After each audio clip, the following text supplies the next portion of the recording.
Thank you, Richard. And right now it's time for that time when we have our special guest. Tonight's special guest is Selwyn Cooper. Selwyn has just recently been installed as the Grand Master of New Zealand Freemasonry. In a glittering ceremony in Auckland's Town Hall, Selwyn took the leadership reins of over 10,000 Freemasons throughout New Zealand. We welcome Selwyn Cooper as our special guest on The Beat Goes On. Selwyn Cooper, welcome to The Beat Goes On. Thank you. It's a great privilege to be here today. We are very honoured. Not very often, Selwyn, not very often do we have the Grand Master of New Zealand Freemasonry on the program. Not very often. Oh, well, I'm privileged to be here. And, well, I was privileged too to be able to witness your installation. It was late November. Late November, very close to December. Yes. What a wonderful night. Oh, it was absolutely fabulous. And not only that, but I was able to share it not only with Freemasons from throughout New Zealand, but my own family. And they were really dumbfounded in terms of the majestic nature of the ceremony itself. Majestic, there's the key word, isn't it? I mean, I don't think they'd have more pomp and ceremony if they was crowning King George IV. I laughed because my young grandson, he was only 5, and we had the opportunity to have some photographs taken prior to the ceremony, and he turned around to his mother and said, "Why is Poppy a general?" And I nearly cracked up because in his mind, that's in terms of the regalia and the way in which we were dressed, just appeared to him to be quite a ceremonial occasion from a military aspect. Now, as you were sitting there and you looked out, what were your feelings? Were you a moment of pride? Wow, I mean, there's 10,000 Masons in New Zealand, isn't there? And there you are. You're the top man, the Grand Master. Feeling of pride? Well, certainly one of humility, at the same time an honour to have been chosen to be the Grand Master. And of course, when you join Freemasonry, as I did perhaps, 18 odd years ago, I never for one moment thought that I would aspire to be a position of Grand Master. I joined the organisation as a Mason and attended my lodge meetings. I then became involved on a wider district basis, and of course we do have a hierarchical structure, and from that point I was fortunate enough to be selected or appointed to the role of Grand Secretary, heading up the administration of the organisation in Wellington, and that took place in 1997. There were 50,000 Masons in just after the Second World War. Yes, 50,000. Now it has dropped down to today, but of course it has a lot of competition now. But once being part of a lodge was mainstream, wasn't it? Well, it certainly was, and I'm a baby boomer, and of course all the returned servicemen who came, a baby boomer, yes, who returned home, they had aspirations. They wanted to join an organisation. Of course, many of them being in the services were with their own male companions, and they joined Freemasonry and joined lodges, and the growth from the late 40s through to the early 60s was quite phenomenal. And but from that point on, we've had this bubble that's moved through in the ageing process, together with the change in the demographic social environment within New Zealand. We are now, the number of lodges has diminished and our membership is just under the 10,000, as you say. I know there's people out there thinking they've heard Freemasonry. Let's just give them an explanation of what is Freemasonry. How did it start, and what does it have to offer?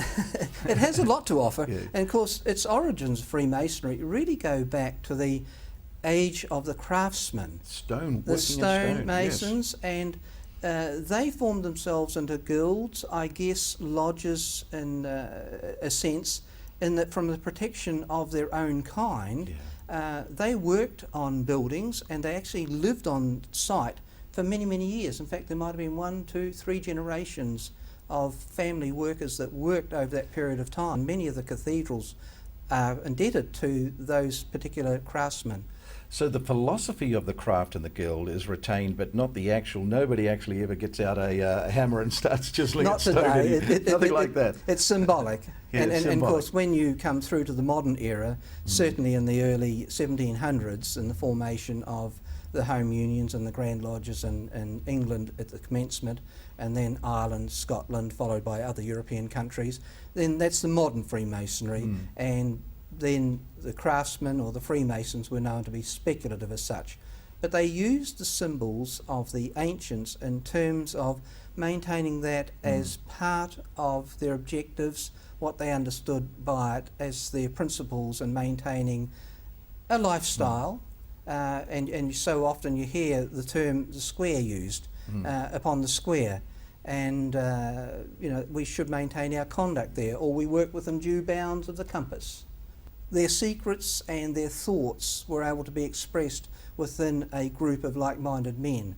You go onto the internet, and here's all these conspiracy theories about Freemasonry. You watch Sky Television, whether it's the History Channel, and they've got programs about Freemasonry going to take over the world, the start of a new world order. Now, is this all because fertile imaginations, that you just start making this stuff up?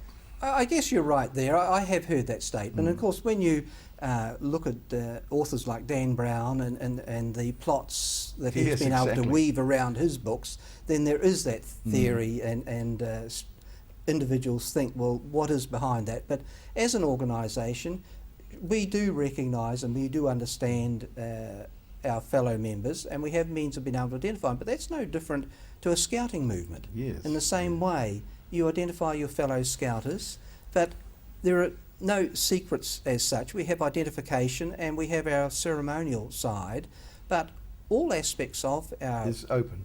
Yes. You can go onto the net, you can pick up all the information that you want. So Dan Brown, in fact, with the Da Vinci Code and the follow-up books he's written, you could say he's done Freemasonry a favour. Well, all publicity is good publicity. Well, I guess all publicity is good publicity. And yes, if it helps to satisfy the curiosity of individuals, and there would be those who want to know more, and if they have the opportunity to join an organisation and then support the community, then that is all progress.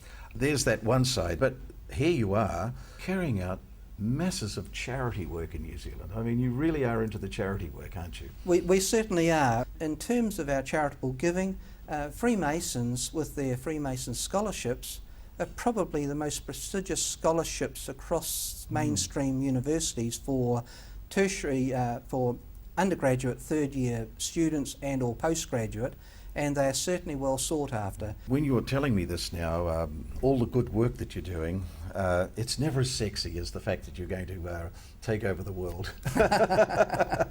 Well, if you think about that and you think about some of the problems in the world, I just wonder whether you'd want to take them over. So that is the problem, isn't it? There's all this good work which is totally ignored because it's not sexy enough. You know, I mean, people love a good conspiracy theory, don't they? So who is Freemasonry open to? Who would it be open to? It's open to men, and generally from the age of 21 on, of mature age, and open to all who wish to maintain its principles, have a belief in a grand architect, and of course... You don't call it God, do you? No, we don't, because Freemasonry is open to all religions. And of course the different denominations observe as God in Christianity, they observe their God in a different form. But it is open, and I've sat in lodge along with Muslims, Jews, Christians, Hindus. All men, all human beings should aspire to live by the rightful code and to support their fellow beings, particularly in times of need and in stress.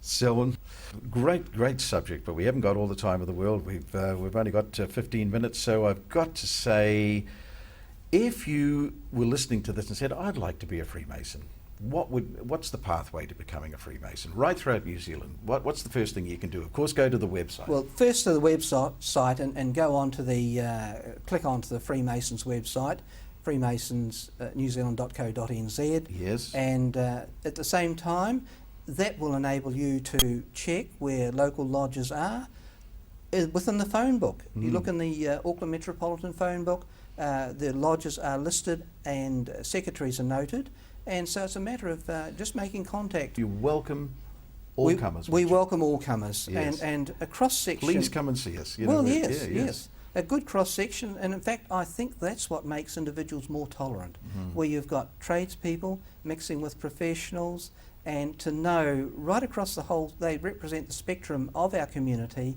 and we do appreciate the different trades and the different skills that those individuals can bring. You've got 3 years. What would you like to achieve in your 3 years? In my 3 years, I'm extremely conscious of our organisation and its development, and to also ensure that the brethren, and that's what we call our members, brethren, that they do come through and that those with the requisite skills are identified so that they in turn can develop and become our future leaders of our organisation. We are a hierarchical organisation. Our New Zealand is broken into 3 divisions. Within those divisions there are a number of districts, and a district Grand Master has responsibility for lodges within his district. So there's an opportunity for individuals who show leadership, have the necessary skills, that they can evolve and become leaders within their own lodges, within their own districts, and hopefully aspire to become a divisional or a national officer of our organisation. Selwyn Cooper, it's been great to talk to you. Oh, it's been a wonderful experience to be here. Thank you. Thank you, Selwyn.